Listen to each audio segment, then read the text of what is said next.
Et pour en parler, nous recevons Mathias Chichportich, un des avocats de Tidjane Thiam. Bonsoir, merci beaucoup d'être avec nous ce soir. Bonsoir, merci pour votre invitation. Alors, vous allez nous aider à décrypter tout cela, c'est très compliqué. Alors, première question qu'on se pose, on l'a dit tout à l'heure, Tidjane Thiam a démissionné de son poste de président du PDCI. Est-ce que cette démission met automatiquement fin à la procédure lancée, engagée par une militante? Il y a des procédures judiciaires qui sont en cours. Celles-ci, elles doivent se poursuivre selon la loi et la procédure ivoirienne. Là, la décision qui est prise est une décision politique. Et la difficulté, ce à quoi on assiste depuis que j'assiste le président Thiam, c'est-à-dire maintenant depuis plusieurs mois, c'est qu'il y a beaucoup de politique dans la matière judiciaire en Côte d'Ivoire. Et je le dis avec un immense respect pour les autorités ivoiriennes. Je le dis aussi parce que je pense que la Côte d'Ivoire est un grand pays, que c'est un État qui mérite de se choisir librement ses représentants. Et lorsque je vois le harcèlement judiciaire auquel est soumis mon client depuis maintenant plusieurs mois, j'estime que c'est à la fois scandaleux d'un point de vue juridique, parce que ces actions sont totalement infondées, mais ça l'est aussi d'un point de vue démocratique, parce qu'on est en train de priver le peuple ivoirien de désigner ses représentants. Alors, nous avons reçu la semaine dernière, il me semble, Mamadou Touré, porte-parole adjoint du gouvernement ivoirien, ministre de la Jeunesse. Nous lui avons posé la question et lui, il dit « Nul n'est censé ignorer la loi ».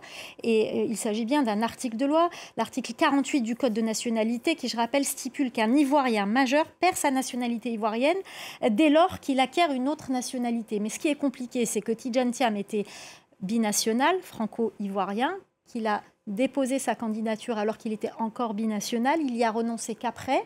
Donc il est redevenu ivoirien parce qu'il ne peut pas être apatride. Donc il est ivoirien et Julia Guggenheim, notre correspondante, l'a bien expliqué. Est-ce qu'il y a un recours possible aujourd'hui pour la présidentielle, comme c'est le cas, parce que visiblement il ne renonce pas au parti, puisqu'il y a un congrès ce mercredi, Julia l'a dit, qui va se représenter pour être à la tête du parti. Est-ce qu'il y a un recours possible pour être candidat à l'élection présidentielle? Vous voyez, vous avez mis plusieurs secondes à poser votre question, et c'est la démonstration que cette accusation, comme on dit, elle est kafkaïenne. C'est-à-dire qu'à chaque fois qu'on apporte une réponse, eh bien, il y a une nouvelle action qui se met en place. La vérité, elle est simple. Elle est que la nationalité ivoirienne de Tidjane Thiam a commencé à poser des difficultés le jour où il a présenté sa candidature à l'élection présidentielle. Pendant 60 ans, il a été ivoirien, il a été un Ivoirien reconnu, un Ivoirien qui a fait la fierté de son pays.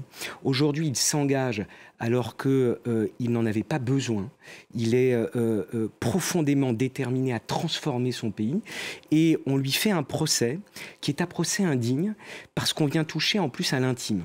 On est en train de parler du petit-neveu du président Houphouët-Boigny. On est en train de parler d'un homme qui a été ministre de la République de Côte d'Ivoire, dont la famille a participé à l'histoire de la Côte d'Ivoire.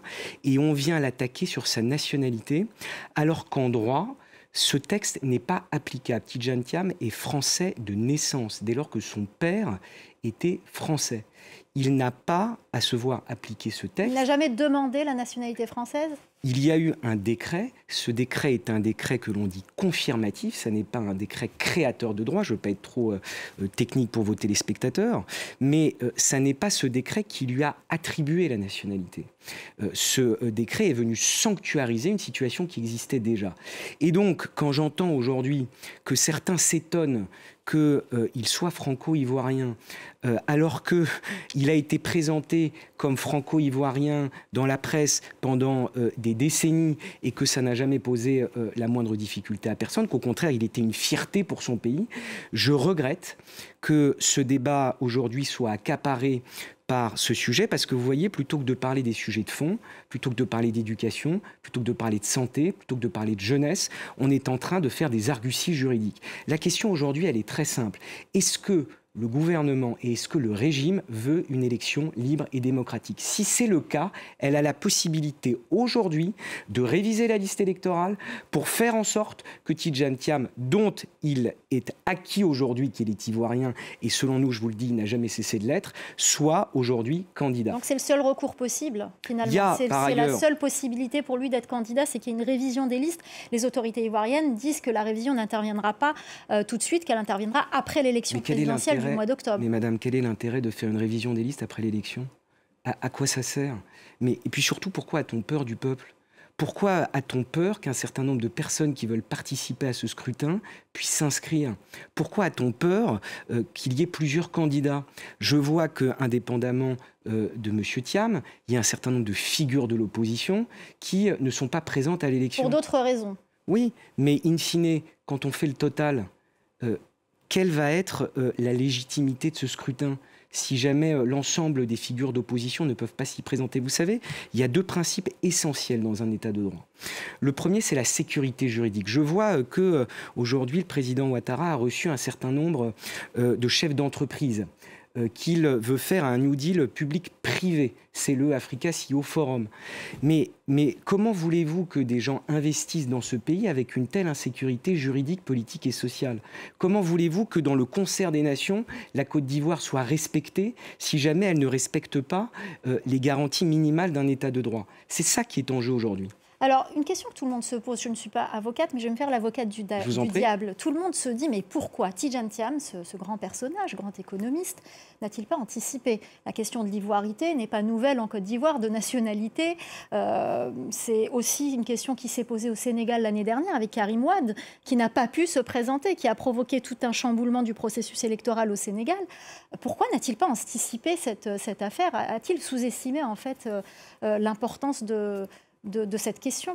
Je vais vous dire, lorsqu'il s'est présenté à la présidence du parti, il a été parfaitement transparent et il a indiqué qu'il renoncerait à sa nationalité française. Mais pourquoi ne l'a-t-il pas fait avant? Je pense que Tidjane Thiam ne s'est pas déclaré candidat à la dernière minute, que c'était une décision mûrement réfléchie, qu'il avait pu anticiper.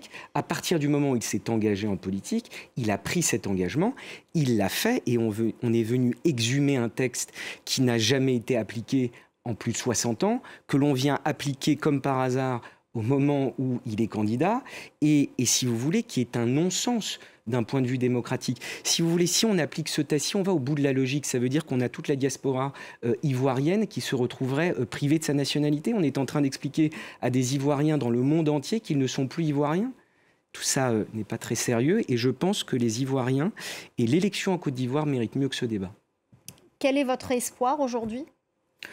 L'espoir, c'est que la raison finisse à nouveau par s'imposer, qu'on puisse organiser une élection comme dans tous les pays démocratiques, à savoir le pluralisme, la pluralité des candidats, un scrutin équitable, inclusif, où on débat projet contre projet et non pas à travers des procédures judiciaires dont je vous dis et vous certifie ce soir, sous l'autorité par ailleurs de mes confrères ivoiriens qui travaillent actuellement sur le sujet, qu'ils n'ont aucun sens et qu'ils sont au fond, je dirais, le symptôme du fait que ce pays mérite mieux. Merci beaucoup Mathias Chiche-Portiche, avocat, un des avocats de Tidjane Thiam. Merci d'être venu nous parler de cette affaire qui fait débat beaucoup aujourd'hui en Côte d'Ivoire. Merci à vous.